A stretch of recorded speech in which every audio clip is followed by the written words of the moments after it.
बिस्मिल्लाहिर्रहमानिर्रहीम। अस्सलाम वालेकुम। हम स्टडी कर रहे हैं केमिकल इंजीनियरिंग थर्मोडायनेमिक्स 2। मैं हूं doctor Aamir Alauddin, assistant professor in the department of chemical engineering. जो हम मेन कंसर्न है, जो हमारा मेन टॉपिक है, जो मेजर टॉपिक है, वो है single phase systems. Single phase systems के अंदर हम स्टडी कर रहे हैं लिक्विड एंड सॉलिड डेंसिटीज़, और जो हमारा सब टॉपिक है वो भी लिक्विड एंड सॉलिड डेंसिटीज़ ही है।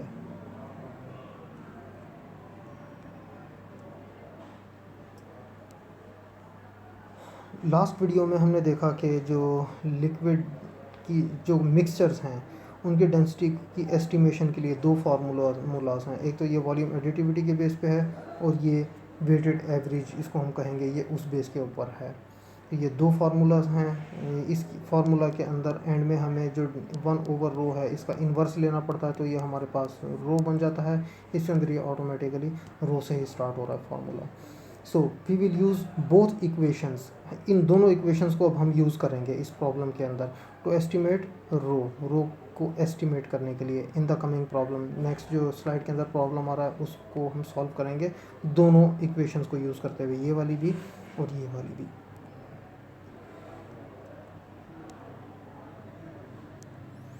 जो हमारी प्रॉब्लम स्टेटमेंट है, ये हमारी एग्जांपल है 5.1-1। स्टेटमेंट है डिटरमिन द डेंसिटी, यानी कि रो हमने फाइंड करनी है in the units of gram per cubic centimetre of a 50% weight aqueous solution of H2SO4। 50 weight percent का क्या मतलब है कि 50 ग्राम अगर सोडियम, ये हमारा सल्फ्यूरिक एसिड है, तो 50 ग्राम वाटर होगा। ये वेट परसेंट यानी मैसेज की परसेंटेज है ये एट 20 डिग्रीज़ ऑफ सेल्सियस। और जो हमारा जो मिक्सचर है वो है 20 डिग्रीज़ ऑफ सेल्सियस के ऊपर। अब ये जो डेंसिटी एस्टिमेट करनी है, ये करनी है बोथ दो मेथड्स को यूज़ करते हुए।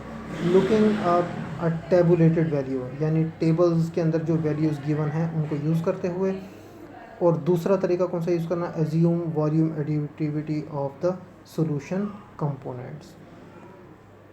अब हमने जो डेंसिटी टेबुलेटेड डेटा से लेनी है वो कहाँ है, वो हम देखेंगे section 2 Paris chemical engineers handbook का। ये मैं अभी आपको दिखा दूंगा हैंडबुक खोलकर, उसके अंदर ये मैं वैल्यू भी दिखा दूंगा कहाँ पर गिवन है।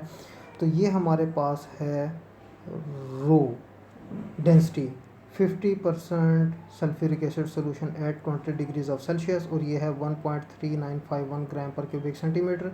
इसको कैलकुलेट करने की ज़रूरत नहीं है क्योंकि ये एक्सपेरिमेंट्स करने के बाद बुक के अंदर लिखी गई है वैल्यू।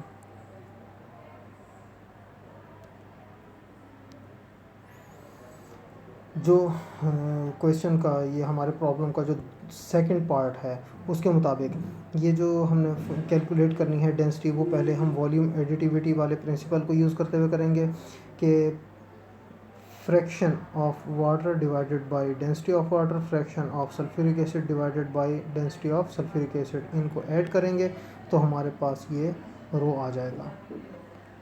अब जो हमें डेटा चाहिए, ये H2O ये हमें पता है 50% है, तो ये 0.5 होगा। इसी तरह H2SO4 जो है ये भी हमारे पास 0.5 होगा।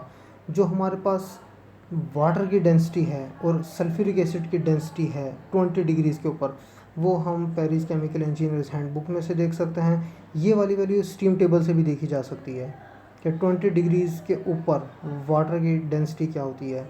उधर स्पेसिफिक वॉल्यूम दिया होगा, उसका जब इन्वर्स करेंगे तो वो हमारे पास डेंसिटी आ जाएगी। तो ये हमारे पास पेरिस केमिकल इंजीनियर्स हैंडबुक से आ गई प्योर वाटर की डेंसिटी, और प्योर सल्फ्यूरिक एसिड की डेंसिटी भी हमारी पेरिस केमिकल इंजीनियर्स हैंडबुक से आ गई। अब ये 0.5, ये 0.5, ये 0.998, 1.834, ये इस फार्मूलाज के अंदर हम प्लग कर देंगे नंबर्स। तो 1/रो is equal to 0.5 divide by 0.998 plus 0.5 divide by 1.834। इसको जब हम सॉल्व करेंगे तो ये हमारे पास 0.7736 क्यूबिक सेंटीमीटर पर ग्राम, ये अभी स्पेसिफिक वॉल्यूम है। जब इसका इन्वर्स करेंगे तो 1/रो बन जाएगा, और ये 1 डिवाइडेड बाई 0.7736 जब करेंगे तो ये हमारे पास 1.29 ग्राम पर क्यूबिक सेंटीमीटर बन जाएगा, और जो सेंटीमीटर क्यूब पर ग्राम है वो ग्राम पर क्यूबिक सेंटीमीटर बन जाएगा।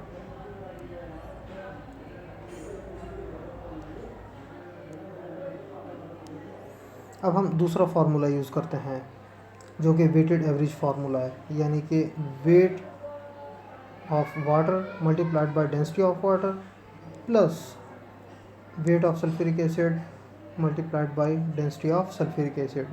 ये फ्रैक्शन ऑफ वाटर 0.5 है, सल्फ्यूरिक एसिड का फ्रैक्शन 0.5 है, वाटर की डेंसिटी 0.998, सल्फ्यूरिक एसिड की डेंसिटी 1.834।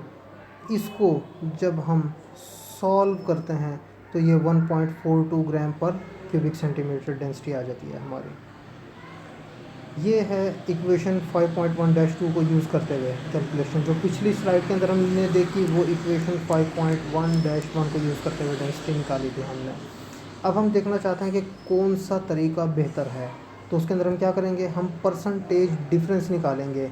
5.1-1 से जो हमने वैल्यू निकाली है उसकी परसेंटेज डिफरेंस एक्सपेरिमेंटल डेटा से, और इसी तरह 5.1-2 से जो हमने डेंसिटी निकाली है उसकी percentage difference from experimental data. तो वो किस तरह कैलकुलेट किया जाता है परसेंटेज डिफरेंस, उसका तरीका है डिफरेंस, यानी कि जो कैलकुलेटेड वैल्यू है वो और जो एक्सपेरिमेंटल वैल्यू है उनका difference divided by actual value. Actual value कौन सी होगी, ये हमारी होती है एक्सपेरिमेंटल वैल्यू, जो एक्सपेरिमेंट करके हासिल की जाती है, जो कि बुक के अंदर लिटरेचर में दी हुई थी। मल्टीप्लाइड बाय 100 तो ये परसेंटेज में कन्वर्ट हो जाएगा।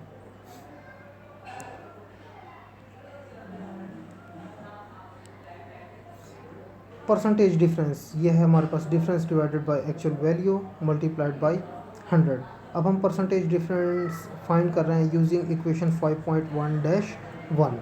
तो परसेंटेज डिफरेंस जो हमारी डेंसिटी आई थी वॉल्यूम एडिटिविटी के प्रिंसिपल को यूज़ करते हुए वो थी 1.29, जो बुक से Paris chemical engineers hand book से आई जो एक्सपेरिमेंटल वैल्यू थी वो थी हमारी 1.3951। ये हमारा डिफरेंस आ गया डिवाइडेड बाई ये हमारी एक्सपेरिमेंटल वैल्यू आ गई मल्टीप्लाइड बाई 100, तो ये -7.3%। अगर इसका मैग्नीट्यूड देखें तो ये 7.3% हमारे पास डिफरेंस आ रहा है इक्वेशन 5.1-1 इक्वेशन को यूज़ करते हुए। जब हम दूसरी इक्वेशन है हमारी उसको यूज़ करते हैं तो उससे हमारी डेंसिटी आई थी 1.42, जो एक्सपेरिमेंटल वैल्यू है वो है 1.3951। इनका जो डिफरेंस है वो ये आ गया divided by actual value multiplied by 100, ये 1.5% आ रहा है। इक्वेशन 5.1-1 इससे 7.3% डिफरेंस। इक्वेशन 5.1-2 इसको यूज़ करते हुए 1.5% का डिफरेंस आ रहा है। So this shows that equation 5.1-2 gives better approximation, यानी कि ये जो हमारी इक्वेशन है ये ज़्यादा बेहतर रिजल्ट दे रही है।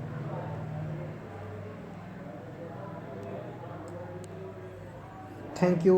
With the note, reading is essential for those who seek to rise above the ordinary.